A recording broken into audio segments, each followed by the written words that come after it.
नमस्कार मित्रों, स्वागत है आपका हमारे चैनल भूगोल क्लासेस पर। तो आज की क्लास होगी हमारी, जिसका टॉपिक होगा राजस्थान के भौतिक प्रदेश।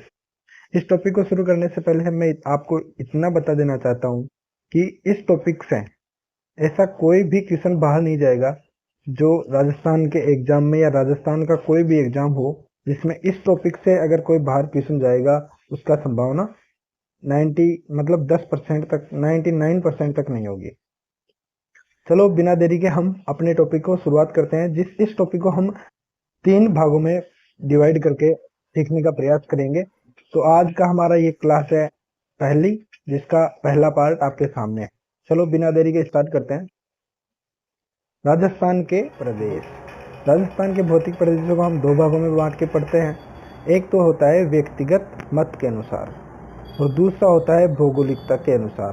भौगोलिकता के अनुसार कितने भागों में बांटा गया है और व्यक्तिगत किसी व्यक्ति ने हमारे राजस्थान को कितने भागों में बांटा है। तो पहला है हमारा व्यक्तिगत मत के अनुसार, जिसमें जो प्रोफेसर वीसी मिश्रा के अनुसार इसमें जो हमारे एक विद्वान थे या भूगोलविद थे, प्रोफेसर वीसी मिश्रा। इसके अनुसार राजस्थान को 7 भौगोलिक प्रदेशों में बांटा गया है।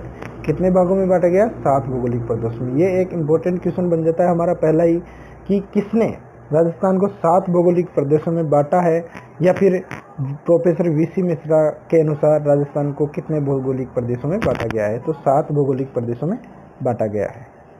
7 भौगोलिक प्रदेश कौन कौन से हैं, चलो देखते हैं। पहला है हमारा शुष्क प्रदेश, दूसरा होता है अर्ध शुष्क प्रदेश और तीसरा है नहरी प्रदेश, जो कि गंगानगर हनुमानगढ़ के आसपास का एरिया होता है।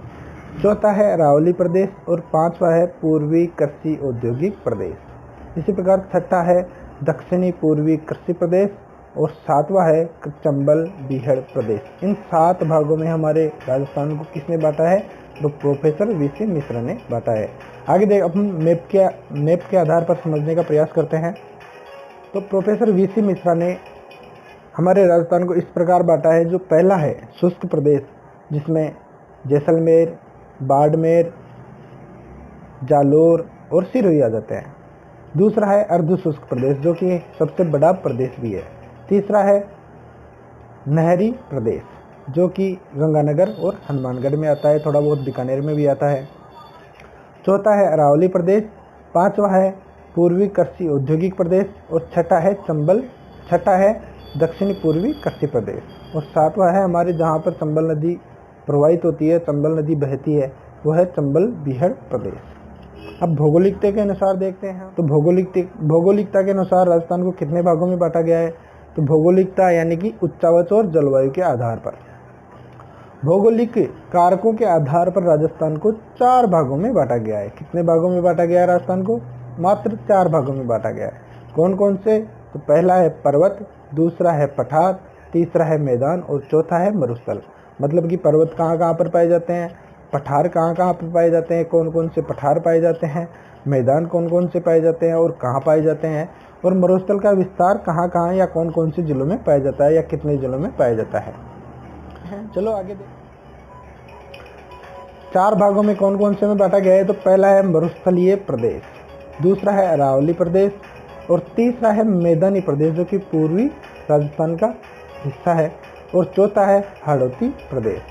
इसी प्रकार आगे देखते हैं एरिया वाइज कि कौन से एरिया में कितनी पॉपुलेशन है, कितना एरिया आता है। तो पहला है हमारा मरुस्थलीय प्रदेश, इसमें जो है 61.11%, राजस्थान का 61.11% या 2/3 भाग इसमें आता है, और इसमें 9% जनसंख्या, पहला भाग है मरुस्थलीय प्रदेश, इसमें 61.11% भूभाग आता है, इसमें 40% जनसंख्या निवास करती है। और जो मरुस्थलीय प्रदेश है उसमें राजस्थान के 12 जिले शामिल होते हैं। यहाँ पर मिट्टी कैसी पाई जाती है? तो रेतीली बलुई मिट्टी पाई जाती है। और यहाँ की जलवायु कैसी है? तो शुष्क और अर्धशुष्क प्रकार की जलवायु मरुस्थलीय भूभाग में पाई जाती है। दूसरा आ जाता है हमारे अरावली प्रदेश। अरावली प्रदेश का जो हिस्सा है हमारे राजस्थान में भौगोलिक रूप से वो कितना परसेंट है, तो हमारे राजस्थान का जो क्षेत्रफल है उसका 9% एरिया अरावली प्रदेश शामिल है। मतलब अरावली जो है 9% एरिया में इसका विस्तार है। 10% यहाँ पर जनसंख्या पाई जाती है और इसमें मुख्य तौर पर तो 7 जिले शामिल है अरावली प्रदेश में, लेकिन अगर 7 ऑप्शन में नहीं हो तो 13 जिले शामिल है। टोटल तो 13 है और प्रमुख रूप से 7 जिले इसमें शामिल है अरावली प्रदेश में। यहाँ पर वनीय प्रकार की मृदा पाई जाती है और उपाद्र प्रकार की जलवायु पाई जाती है। आ जाता है हमारे पूर्वी प्रदेश। पूर्वी प्रदेश का जो एरिया है वो है 23%। यहाँ पर जनसंख्या 39%, 39% पाई जाती है। इसमें 10 जिले शामिल है। पूर्वी प्रदेश में कितने जिले शामिल हैं, तो 10 जिले शामिल हैं। पूर्वी जो कृषि प्रदेश है उसमें जलोढ़ मृदा पाई जाती है और यहाँ की जलवायु कैसी है, तो यहाँ की जलवायु आर्द्र प्रकार की जलवायु पाई जाती है। चौथा आ जाता है हमारे हाड़ौती प्रदेश। हाड़ौती प्रदेश का जो भौगोलिक भाग है या भौगोलिक भूखंड है या भौगोलिक क्षेत्रफल है वो है राजस्थान का 6.89%। 6.89% इसमें एरिया आता है। यहाँ पर 11% जनसंख्या निवास करती है और इसमें मात्र 7 जिले शामिल हैं, जो कि अगर भौगोलिक रूप से देखा जाए तो ये है हमारा सबसे छोटा जो भौगोलिक रूप से 4 भागों में बांटा गया है, तो ये हमारा सबसे छोटा भाग है जो कि हाड़ौती प्रदेश आता है। यहाँ पर काली या बेसाल्ट मृदा पाई जाती है जिसमें चावल या कपास की खेती की जाती है। मुख्य तौर पर कपास की खेती की जाती है और यहाँ की जो जलवायु है वो अति आर्द्र प्रकार की जलवायु पाई जाती है। अब आ जाता है हमारे भौगोलिक प्रदेशों की सामान्य जानकारी कि कौन कौन से भौगोलिक प्रदेश में, जो कि अपने अभी ऊपर देखा है उसी प्रकार आगे देखते हैं। मैप के आधार पर या डायग्राम के आधार पर देखने का प्रयास करते हैं। तो जो राजस्थान में है, जो मरुस्थल का जो भूभाग है वो है 61.11% या 2/3% भी ऑप्शन के अंदर आ सकता है। अरावली प्रदेश में 9% भूभाग आता है, मैदानी प्रदेश में 23% भूभाग आता है और हाड़ौती प्रदेश में 6.89% भूभाग शामिल है। मरुस्थल प्रदेश में 40% जनसंख्या पाई जाती है। अरावली प्रदेश में 10% जनसंख्या पाई जाती है। मैदानी प्रदेश या पूर्वी मैदान में 39% 39% जनसंख्या पाई जाती है और हाड़ौती प्रदेश में 11.1% जनसंख्या पाई जाती है। 11.1 भी आ सकता है ऑप्शन में और 11.3 भी ऑप्शन में आ सकता है। जिले कितने शामिल हैं, तो हमारे राजस्थान में जो मरुस्थलीय प्रदेश है उसमें 12 जिले शामिल हैं। अरावली में मुख्य तौर पर 7 जिले और टोटल जिले पूछ ले तो 13 जिले शामिल हैं। इसी प्रकार मैदानी भूभाग में 10 जिले शामिल है राजस्थान के और हाड़ौती प्रदेश में 7 जिले शामिल हैं। मिट्टी कैसी पाई जाती है, तो मिट्टी कैसी पाई जाती है राजस्थान में, जो मरुस्थलीय भूभाग है वहाँ पर रेतीली या बलुई मिट्टी पाई जाती है और अरावली जो प्रदेश है वहाँ पर वनीय या पर्वतीय मिट्टी पाई जाती है और जो पूर्वी भाग है यहाँ पर दोमट या जलोढ़ या कच्छारी मिट्टी पाई जाती है। हाड़ौती प्रदेश में काली या रेगुर या कपासी मृदा पाई जाती है। मरुस्थलीय प्रदेश में जलवायु कैसी पाई जाती है, तो मरुस्थलीय प्रदेश में शुष्क और अर्धशुष्क प्रकार की जलवायु पाई जाती है। उपाद्र प्रकार की जलवायु अरावली प्रदेश में पाई जाती है और आर्द्र प्रकार की जलवायु पूर्वी मैदानी प्रदेश में पाई जाती है और अति आर्द्र प्रकार की जलवायु हाड़ौती प्रदेश में मुख्य तौर पर। अब देखते हैं राजस्थान के भौतिक विभाजन में गोंडवाना लैंड का भाग बहुत कम है। जो गोंडवाना लैंड का भाग है या जो सागरीय भाग है, जो गोंडवाना लैंड का भाग है वो तो बहुत कम है, जो जिसका विस्तार हमारे राजस्थान में हाड़ौती और अरावली के भूभाग में है, जो कि लगभग 9% जो कि अरावली का भाग है और 6.89% हाड़ौती का भाग है। ये टोटल मिला के 16% भूभाग पर क्या है, तो हमारे गोंडवाना लैंड जो भाग है उसका विस्तार या उसका क्षेत्रफल राजस्थान में है। जनसंख्या घनत्व देखते हैं। जनसंख्या घनत्व किसे कहते हैं या क्या होता है, तो मैदानी क्षेत्रों में अधिक होता है। जनसंख्या घनत्व कहाँ होता है, मैदानी क्षेत्रों में अधिक होता है, क्योंकि वहाँ पर जलोढ़ मृदा पाई जाती है। जहाँ पर जलोढ़ मृदा पाई जाती है वहाँ पर पानी पाया जाता है, नदियाँ पाई जाती है और वहाँ पर जनसंख्या भी अधिक। इसी प्रकार आगे देखते हैं, अलग अलग रूप से पढ़ते हैं कि पहला है हमारा उत्तर पश्चिमी मरुस्थलीय भूभाग। इसे थार का मरुस्थल भी कहा जाता है और इसका निर्माण जो हुआ था वो टर्शीयरी काल में हुआ था। इसका विस्तार, इसकी लंबाई 640 किलोमीटर और चौड़ाई 300 किलोमीटर है। अब देखते हैं हम राजस्थान में उत्तरी जो विस्तार है इसका उत्तरी पश्चिम मरुस्थल का, उसकी लंबाई तो है 640 किलोमीटर। मतलब इस प्रकार जो लंबाई है इस प्रकार उत्तर से दक्षिण तक जो लंबाई है वो 640 किलोमीटर है उत्तर पश्चिम मरुस्थलीय भूभाग की, और जो चौड़ाई है पश्चिम से लेकर पूर्व की तरफ वो है 300 किलोमीटर। और औसत ऊंचाई पूछ ली जाए मरुस्थलीय भूभाग की तो वो है 200 से 300 मीटर औसत ऊंचाई है मरुस्थलीय भूभाग की। नोट, मरुस्थल का क्षेत्रफल जो है राजस्थान में वो है 1,75,000 वर्ग किलोमीटर। ये क्वेश्चन बहुत बार पूछा भी गया है कि मरुस्थल का विस्तार राजस्थान में कितना है, तो 1,75,000 वर्ग किलोमीटर राजस्थान में मरुस्थल का विस्तार है। दूसरा देखते हैं मरुस्थल का ढाल। तो मरुस्थल का ढाल किस प्रकार है, तो यह है उत्तर पूर्व से दक्षिण पश्चिम की ओर है, मतलब उत्तरी पूर्व से लेके दक्षिणी पश्चिम तक की तरफ है। इस प्रकार है, मतलब उत्तरी पूर्व से लेके दक्षिणी पूर्व तक, दक्षिणी पश्चिम की तरफ। अब हमारे राजस्थान में इसका ढाल है, मरुस्थल का ढाल है। मरुस्थल का अध्ययन, तो मरुस्थल को अध्ययन की दृष्टि से 2 भागों में बांटा गया है। मतलब मरुस्थल को हम बांट के अगर इसके बारे में गहराई से अध्ययन करें तो मरुस्थल को 2 भागों में मुख्य तौर पर कौन से भागों में बांटा गया है, चलो देखते हैं। पहला है शुष्क मरुस्थल और दूसरा है अर्ध शुष्क मरुस्थल। जो शुष्क मरुस्थल है उसको राठी प्रदेश के नाम से भी जाना जाता है, और अर्ध शुष्क मरुस्थल को बांगड़ प्रदेश के नाम से भी जाना जाता है। यहाँ पर एक चीज़ सीखने की आ जाती है कि बांगड़ प्रदेश कहाँ है। तो एक तो होता है वांगड़ और एक होता है बांगड़। जो बांगड़ प्रदेश है वो तो हमारे उत्तरी राजस्थान की तरफ चूरू, सीकर, झुंझुनू की तरफ एरिया आ जाता है, और जो बांगड़ प्रदेश है ये बांसवाड़ा और डूंगरपुर की तरफ आता है। इसी प्रकार हम आगे देखते हैं, मैप के आधार पर समझने का प्रयास करते हैं।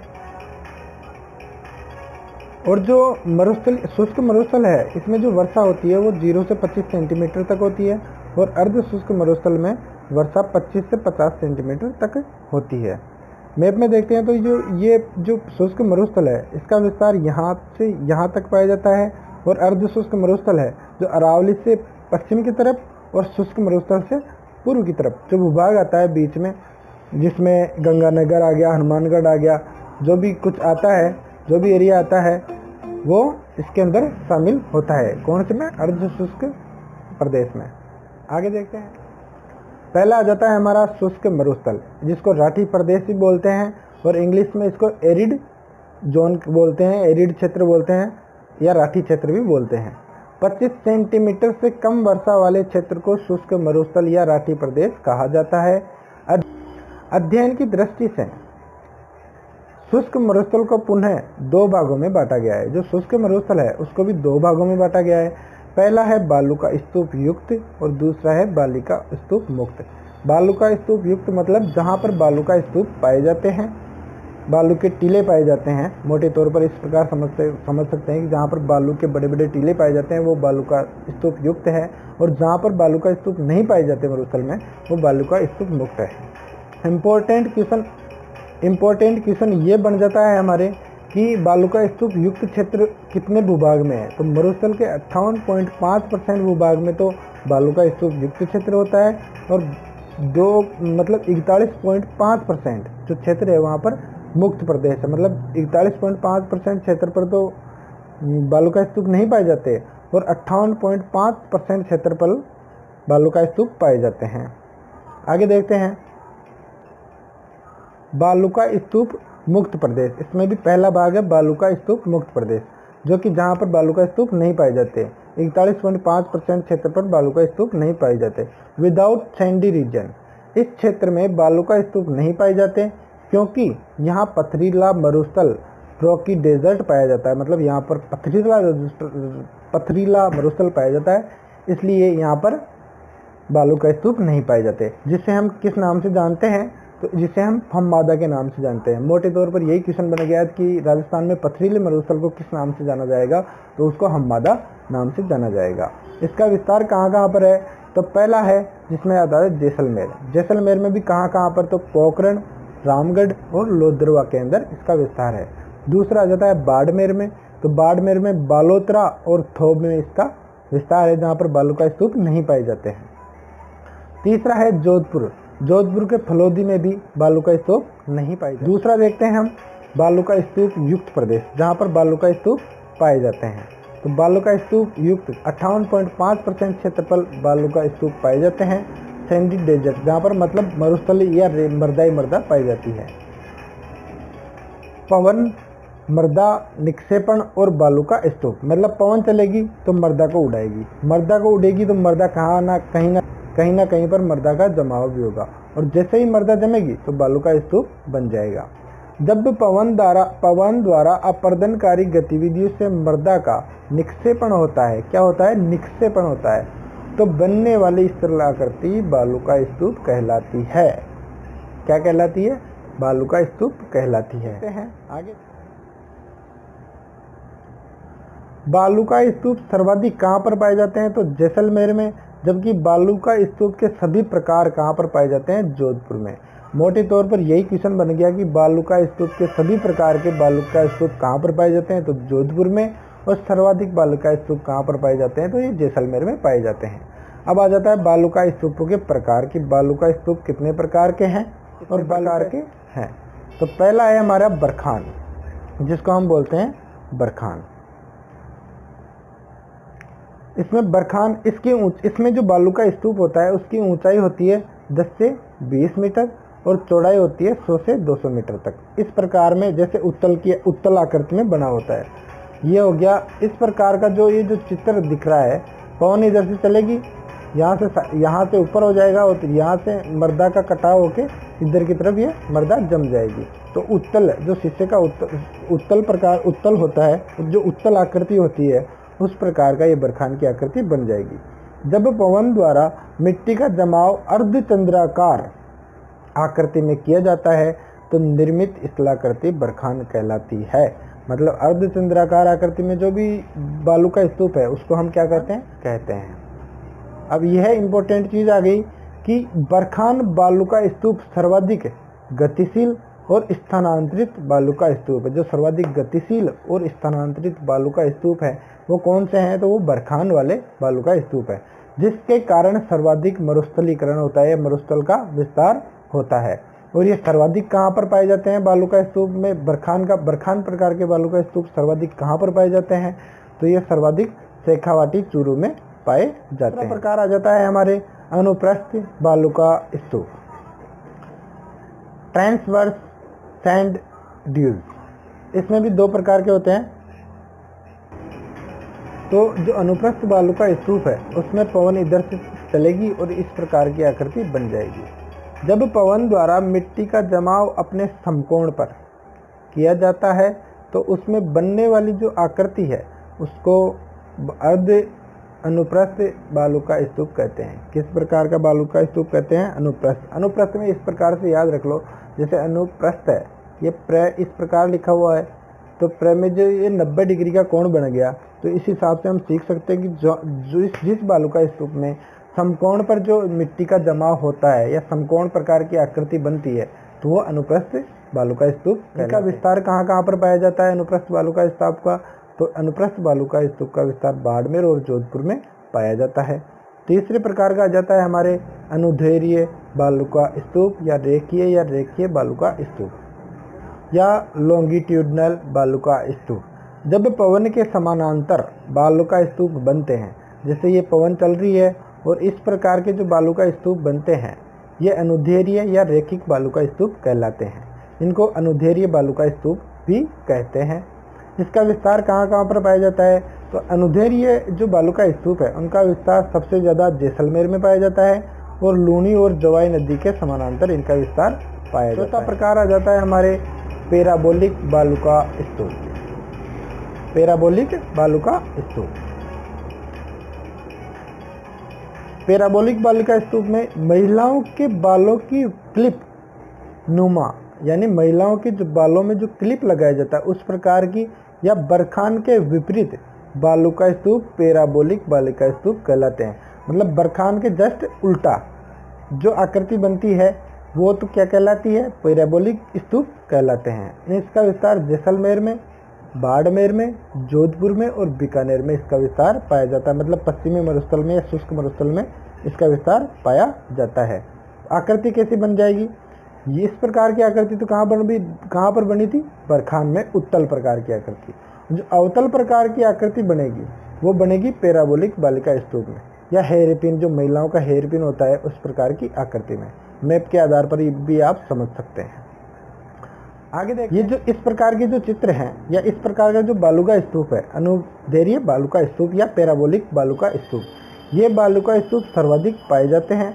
ये बालुका स्तूप सभी मरुस्थलीय जिलों में पाए जाते हैं, मतलब पश्चिम मरुस्थल में जो 4 जिले बड़े बड़े हैं वहाँ पर इनका विस्तार पाया जाता है। छठा प्रकार आ जाता है हमारे सीप या सैप सैंड ड्यूज या सीप प्रकार के बालुका स्तूप। बरखान के निर्माण के दौरान जब पवन की दिशा में परिवर्तन होता है, जब बरखान का निर्माण हो रहा है, पवन चल रही है और पवन की दिशा में जो परिवर्तन हो रहा है, तो बरखान की एक भुजा एक दिशा में थोड़ी आगे बढ़ जाती है, तो उसी को जो आकृति बनती है उसको सीप कहा जाता है। आगे देखते हैं आकृति कैसी बनेगी। तो जो बरखान में जो आकृति बनेगी वो इस प्रकार की उत्तल आकृति बनेगी, और जो सीप में जो आकृति बनेगी इसमें ये पवन चल रही है और ये भुजा थोड़ी आगे बढ़ गई, तो ये सीप प्रकार के बालुका स्तूप की आकृति बन गई। सीप का विस्तार कहाँ कहाँ पर पाया जाता है, तो इसका विस्तार चूरू, बीकानेर और जैसलमेर में इसका विस्तार पाया जाता है। विशिष्ट स्थान नहीं है जहाँ सभी मरुस्थल वहाँ ये पाया जाता है। जहाँ जहाँ पर मरुस्थल है वहाँ पर सीप प्रकार की आकृति पाई जाती है। इसका कोई विशिष्ट स्थान नहीं है कि वहाँ पर ही सीप प्रकार के बालुका स्तूप पाए जाते हैं। आगे देखते हैं बरखान की आकृति कैसी होगी, अनुप्रस्थ। जो बरखान होगा वो जैसे पवन इधर से चलेगी, तो ये तो हो गया बरखान, और जो अनुप्रस्थ है वो हो गया समानांतर। ये देखो समानांतर आकृति बन गई। सीप कैसा बनेगा, तो सीप जस्ट इसका उल्टा बनेगा। सीप मतलब जिसमें आकृति जो अनुदैर्घ्य है उसमें जरा सी अनुदैर्घ्य में जो आकृति है उसकी एक भुजा आगे बढ़ जाएगी। हमारे प्रकार का जो बालुका स्तूप है वो आ जाता है, मुख्य तौर पर यहीं से क्वेश्चन पूछता है। जो बोर्ड है आरपीएससी हो या अधीनस्थ बोर्ड हो, मुख्य तौर पर लगभग हर एग्जाम में ये क्वेश्चन देखने को मिलेगा कि तारानुमा बालिका स्तूपों का विस्तार कहाँ कहाँ पर है। तारानुमा मतलब इस प्रकार की आकृति बनेगी और इस प्रकार की आकृति भी बनेगी। इन बालुका स्तूपों का निर्माण अनियमित पवनों से होता है। हममादा के चारों ओर बनने वाला बालुका स्तूप है। जो हममादा होता है, जो पथरीला मरुस्थल होता है, वहाँ पर जो मिट्टी आके जम जाती है, उस प्रकार से हमारे यहाँ पर तारानुमा बालुका स्तूपों का निर्माण होता है। इन बालुका स्तूपों में 3 या 3 से अधिक भुजाएं भी पाई जाती है। इनका विस्तार कहाँ कहाँ पर पाया जाता है, तो मुख्य तौर पर जैसलमेर के भी पोखरण में, और सूरतगढ़ गंगानगर में और बीकानेर में तारानुमा बालुका स्तूप पाए मुख्य जाते हैं। सातवां आ जाता है सब्र काफिज में कैसी आकृति बनेगी, तो ये पेड़ पौधे हैं और इसमें बीच बीच में जो मर्दा आके जम गई, तो वही सब्र काफिज बन गया। आगे देखते हैं थ्योरी के रूप में, छोटे बालुका स्तूप जिनका निर्माण झाड़ियों के आसपास या पेड़ों के आसपास होता है वो सब्र काफिज प्रकार के बालुका स्तूप कहलाते हैं। ये बालुका स्तूप सामान्यतः जैसलमेर, जोधपुर और बाड़मेर में पाए जाते हैं। कहाँ कहाँ पर पाए जाते हैं, जैसलमेर, जोधपुर पाए जाते हैं। अब आ जाता है 8वें प्रकार का बालुका स्तूप, आ जाता है हमारे नेटवर्क बालुका स्तूप।